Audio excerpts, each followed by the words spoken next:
প্রকৃতির সান্নিধ্যে ভালো। এটা হচ্ছে আমাদের ছোট ভাই রকিব। তিনি পরিবার পরিকল্পনা পরিদর্শক, একজন সরকারি অফিসার। সে তার বাড়িতে দুটো ছাগল পুষেছে, এখন আসছে মাঠে ঘাস কাটতে। এই যে এখন বাজে কয়টা রকিব? 10-11টা বেজে গেছে না? 11টা বাজে।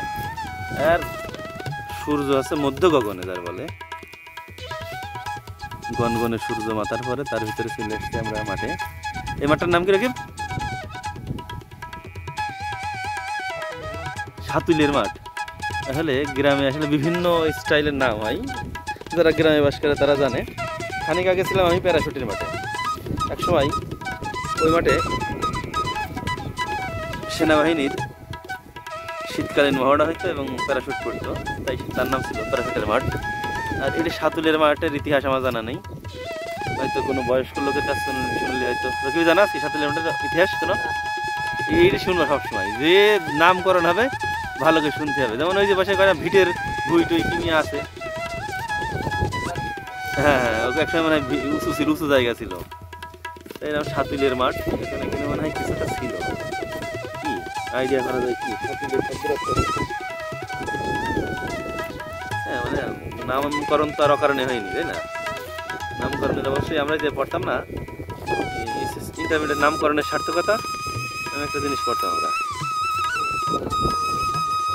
হ্যাঁ, নামকরণের সার্থকতা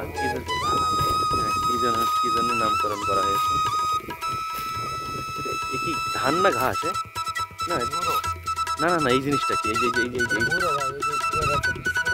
হ্যাঁ হ্যাঁ, তো মাঝে এই ঘাস কাটলেই তো ছাগল শেষ। আয়োজন করে ঘাস ছাগলের জন্য কি করা লাগে না, তাই না? না এই জমিকার, ও তার মানে এইটা আছে কাটলে কিছু বলবে না, তাই না? এইটা ভালো, অনেকেই তো জানে না এই খবরটা, জানি নাকি তুমি?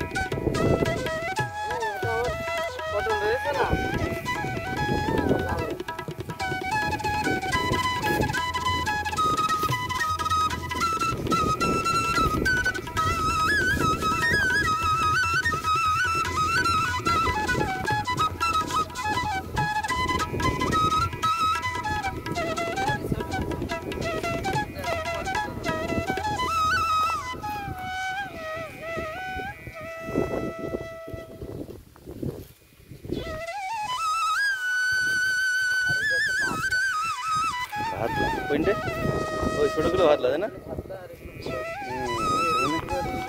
এই বড়গুলো ধানের মতো এগুলো ঘুরো, হ্যাঁ। আর এই যেগুলো আছে ভাতলা। ছোটবেলায় তো এসব তুলতাম কাটতাম, কিন্তু এখন তো আর হয় না এগুলো। হ্যাঁ, এখন ভুরো বাজারে 150 টাকা 200 টাকা কেজি মনে হয়। মানুষ গরু ছাগলের খাওয়াচ্ছে আসলে মানুষ।